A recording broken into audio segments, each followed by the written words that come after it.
Hello नमस्कार दोस्तों, स्वागत है आप सभी का आईटीआई के कमलेश विश्वकर्मा यूट्यूब चैनल पे।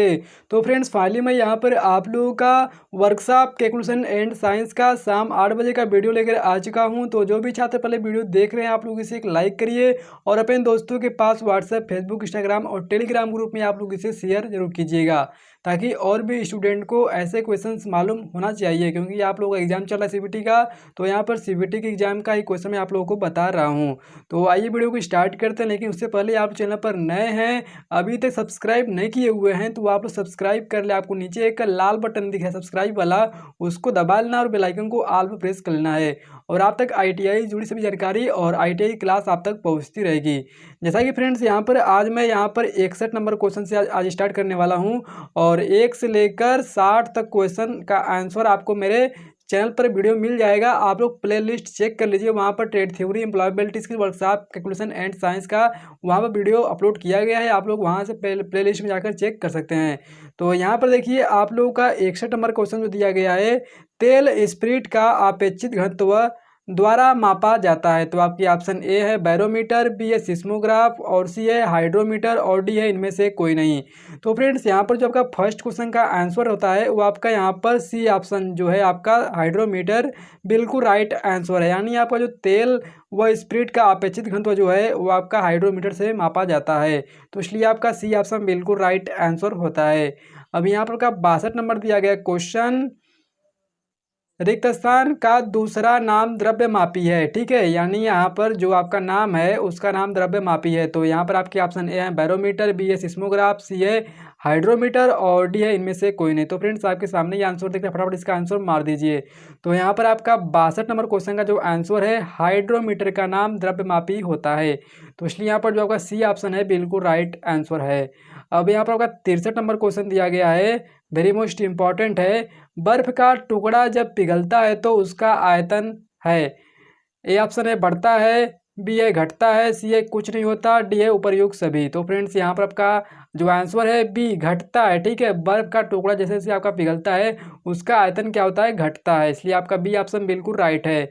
अब यहाँ पर 64 नंबर क्वेश्चन दिया गया है, निश्चित दिशा में वस्तु के स्थिति परिवर्तन की दर को कहा जाता है। तो आपके ऑप्शन ए है विराम, बी है गति, सी है वेग, डी है त्वरण। तो फ्रेंड्स, यहाँ पर आपका जो निश्चित दिशा के वस्तु के स्थिति परिवर्तन की दर को कहा जाता है वो यहाँ पर आपका सी ऑप्शन वेग, ठीक है, बिल्कुल राइट आंसर है, वेग कहते हैं।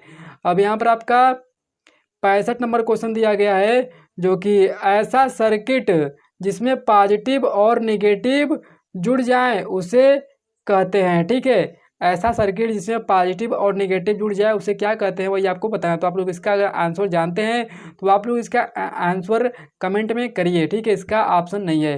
तो यहाँ पर जो आपका ऐसा सर्किट जिसमें पॉजिटिव और नेगेटिव जुड़ जाए वह शॉर्ट सर्किट होता है। अब यहाँ पर का 66 नंबर क्वेश्चन दिया गया है, वेग में परिवर्तन की दर को कहा जाता है। तो आपकी ऑप्शन ए है गति, बी है चाल, सी है वेग और डी है त्वरण। तो फ्रेंड्स, यहाँ पर आपका जो आंसर है डी, आपका वेग परिवर्तन की दर को त्वरण कहते हैं। बिल्कुल राइट आंसर डी होता है। अब यहाँ पर आपका 67 नंबर क्वेश्चन दिया गया है, जब किसी बंदूक की गोली चलाई जाती है तो बंदूक समान वेग से विपरीत दिशा में बल लगती है।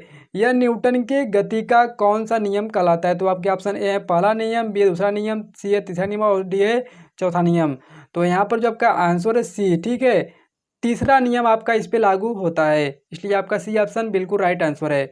अब यहाँ पर आपका 68 नंबर दिया गया क्वेश्चन, किसी वस्तु के द्रव्यमान तथा उसके वेग के गुणनफल को क्या कहते हैं। तो आपके ऑप्शन ए है वेग, बी है संवेग, सी है त्वरण और डी है गति। तो यहाँ पर जो आपका आंसर है बी, बिल्कुल राइट आंसर संवेग होता है। अब यहाँ पर आपका 69 नंबर क्वेश्चन दिया गया है, संवेग में परिवर्तन की दर होती है। तो आपकी ऑप्शन ए है कार्य, बी है जूल, सी है बल और डी है प्रेशर। तो यहाँ पर जो आपका आंसर निकल के आता है सी, जितने भी आप सी मारे हैं, बल बिल्कुल राइट आंसर है। अब यहाँ पर आपका 70 नंबर क्वेश्चन दिया गया है, किसी पिंड का भार अधिकतम होगा। तो आपके ऑप्शन है ए है पृथ्वी के केंद्र पर, बी है पृथ्वी के ध्रुवों पर, सी है पृथ्वी के भूमध्य और डी है चंद्रमा पर। तो आपका आंसर जो है यहाँ पर बी, पृथ्वी के ध्रुवों पर, बिल्कुल राइट आंसर है।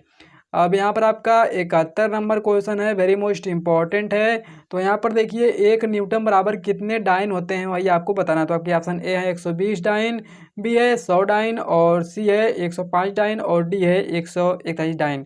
तो यहाँ पर जो आपका आंसर निकल के आता है यहाँ पर सी ऑप्शन 105 डाइन बिल्कुल राइट आंसर है।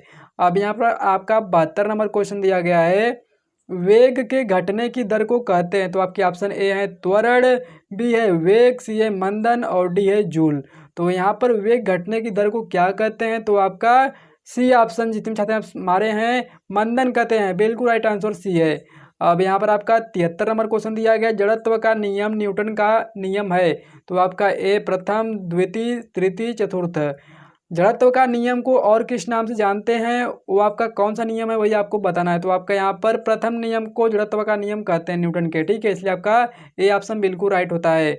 अब यहाँ पर आपका 74 नंबर क्वेश्चन दिया गया है, न्यूटन के नियमानुसार क्रिया एवं प्रतिक्रिया समान एवं विपरीत होती है। तो आपके ऑप्शन ए है प्रथम, बी है द्वितीय, और सी तृतीय, और डी चतुर्थ।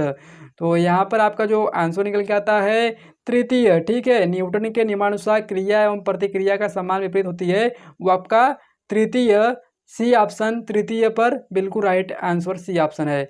अब यहाँ पर आपका 75 नंबर क्वेश्चन दिया गया है, जिस बल के द्वारा प्रत्येक वस्तु दूसरी वस्तु को अपनी ओर खींचती है उसे कहते हैं। आपके ऑप्शन ए है आकर्षण बल, बी है प्रतिकर्षण बल, और सी है गुरुत्वाकर्षण बल, और डी है इनमें से कोई नहीं।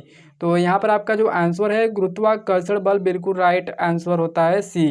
अब यहाँ पर आपका दिया गया है 76 नंबर क्वेश्चन, वेग बढ़ने की दर को कहते हैं। आपके ऑप्शन ए है ऋणात्मक त्वरण, बी है धनात्मक त्वरण, और सी है ए और बी दोनों, और डी इनमें से कोई नहीं। तो यहाँ पर आपका जो आंसर होता है धनात्मक त्वरण बिल्कुल राइट आंसर है, ठीक है, बी ऑप्शन।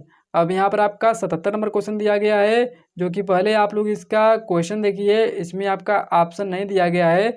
जब कोई वस्तु आसपास की वस्तुओं की अपेक्षा अपना स्थान न बदले उसे कहते हैं। तो उसे क्या कहते हैं? विराम अवस्था कहते हैं, ठीक है। और यहाँ पर देखिए आपका 78 नंबर क्वेश्चन दिया गया है, किसी वस्तु की गुरुत्वीय बल के कारण उत्पन्न त्वरण को कहते हैं। तो आपके ऑप्शन ए ऋणात्मक त्वरण, बी है धनात्मक त्वरण, और सी है गुरुत्वीय त्वरण, और आपका डी है इनमें से कोई नहीं। तो यहाँ पर जो का आंसर है गुरुत्वीय त्वरण बिल्कुल राइट आंसर है सी ऑप्शन। अब यहाँ पर आपका 69 नंबर क्वेश्चन दिया गया है, जब एक डाइन का बल किसी वस्तु को 1 सेंटीमीटर की दूरी तय करवा दे तो उसे कार्य के रूप में परिभाषित किया जाएगा। तो आपके ऑप्शन ए है जूल, बी है न्यूटन, सी है आर्ग, और डी है फुट पौंड। तो यहाँ पर आपका सी ऑप्शन अर्ग होगा, बिल्कुल राइट आंसर है। अब फ्रेंड्स आज के यहाँ पर लास्ट क्वेश्चन है, तो आप लोग चैनल पर नए हैं तो सब्सक्राइब जरूर कीजिएगा और बेल आइकन को ऑल प्रेस कीजिएगा, क्योंकि आपको डेली क्लास मिलती है और भी आईटीआई की अपडेट्स भी मिलती है, बिल्कुल सही जानकारी। तो यहाँ पर 80 नंबर क्वेश्चन देखिए दिया गया है, सर्किट में विद्युत धारा की प्रवाह की दर को क्या कहा जाता है। तो आपके ऑप्शन जो हैं कुछ इस प्रकार का दिए गए हैं, ए है वोल्ट, बी है एम्पियर, सी है ओम, और डी है फैराड। तो क्या कहते हैं आप लोग इसका पहले आंसर मार लीजिए। तो यहाँ पर जितने भी छात्र आंसर मारे हैं बिल्कुल राइट आंसर मारे हैं, फटाफट मारिए। तो यहाँ पर जो आपका आंसर निकल जाता है एम्पियर, बी ऑप्शन, सर्किट में विद्युत धारा प्रवाह की दर को एम्पियर कहा जाता है, बिल्कुल राइट आंसर होता है